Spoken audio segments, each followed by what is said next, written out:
Haryana Jammu Kashmir assembly ఎన్నికల counting నిర్విరామంగా కొనసాగుతోంది. ఇప్పటి వరకు జరిగిన పోలింగ్ లో కాంగ్రెస్ 30 స్థానాల్లో ముందంజలో ఉంది. మరోవైపు జమ్మూ కాశ్మీర్లో నేషనల్ కాన్ఫరెన్స్ 49 చోట్ల, కాంగ్రెస్ 7 చోట్ల ముందంజలో ఉంది.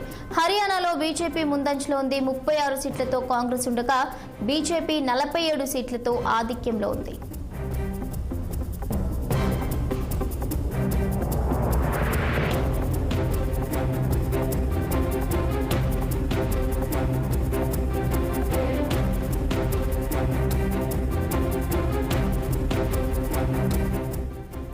హర్యానా జమ్మూ కాశ్మీర్ అసెంబ్లీ ఎన్నికల కౌంటింగ్ నిర్విరామంగా కొనసాగుతోంది. ఇప్పటి వరకు జరిగిన పోలింగ్ లో కాంగ్రెస్ 30 స్థానాల్లో ముందంజలో ఉంది. మరోవైపు జమ్మూ కాశ్మీర్లో నేషనల్ కాన్ఫరెన్స్ 49 చోట్ల, కాంగ్రెస్ 7 చోట్ల ముందంజలో ఉంది. హర్యానాలో బీజేపీ ముందంజలో ఉంది. 36 సీట్లతో కాంగ్రెస్ ఉండగా బీజేపీ 47 సీట్లతో ఆధిక్యంలో ఉంది. దీనిపై మరింత సమాచారం మా Delhi bureau chief Ashok live లో అందిస్తారు. అశోక్, హర్యానా జమ్మూ కాశ్మీర్కి సంబంధించిన అసెంబ్లీ ఎన్నికల ఫలితాల కౌంటింగ్ నడుస్తూ ఉంది. ఇప్పటి వరకు ట్రెండ్స్ చూసుకుంటే హర్యానాలో బీజేపీ పార్టీ ముందంజలో ఉంది. ఏదైతే పోస్టల్ బ్యాలెట్లో మాత్రం కాంగ్రెస్ పార్టీ ముందంజలో ఉంటే ఇప్పుడు గంటకు ట్రెండ్స్ మారిపోతున్నాయి.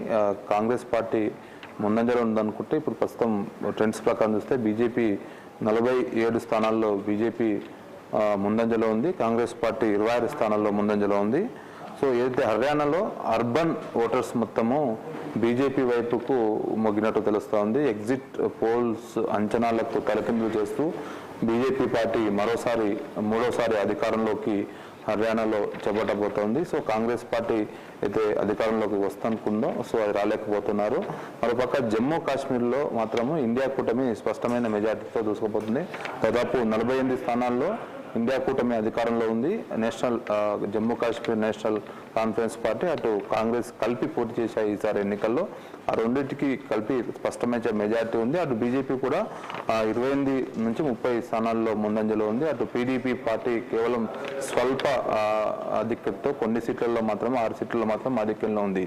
సో ఓవరాల్గా ఈ రెండు రాష్ట్రాలలో ఎగ్జిట్ పోల్స్ అంచనాలు దగ్గరలు కాకుండా ప్రజలు తీర్పు భిన్నంగా ఇచ్చినట్టు తెలుస్తోంది. హర్యానాలో ఏదైతే ఎక్కువగా ప్రభావం చూపే ఘాట్ల ఉన్న ప్రాంతాల్లో కూడా బీజేపీ ఆధిక్యంలో ఉంది.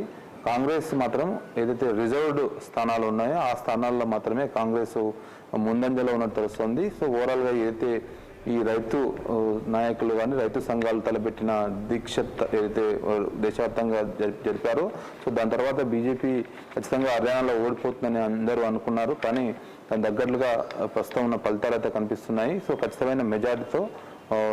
స్పష్టమైన మెజార్టీతో బీజేపీ ముందుకెళ్తుంది. సో ఇప్పుడున్న ట్రెండ్స్ ప్రకారం చూసుకుంటే దాదాపు ఇదే ట్రెండ్స్ కొనసాగే అవకాశం ఉంది. మొదట పోస్టల్ బ్యాలెట్ ఓట్లో మాత్రం కాంగ్రెస్ పార్టీ 40-50 సీట్ల పైగా లీడింగ్లో ఉండే. కానీ దాని తర్వాత నడిచిన కౌంటింగ్లో మాత్రము బీజేపీ స్పష్టమైన మెజార్టీతో ముందుకెళ్తోంది.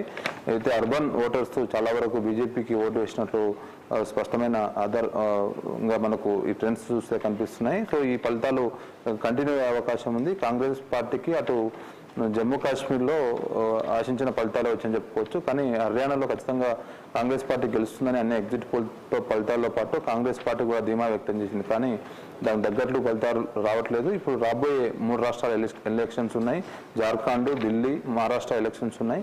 సో దానిపైన ఖచ్చితంగా ఈ ప్రభావం పడే అవకాశం ఉంది. బీజేపీకి ఇది ఒక బూస్టింగ్ అని చెప్పుకోవచ్చు. బీజేపీ 3 సార్లు అంటే వరుసగా హర్యానా రాష్ట్రం 1996లో ఏర్పడింది. దాని తర్వాత వరుసగా 3 సార్లు గెలిచిన పార్టీ ఏదీ లేదు.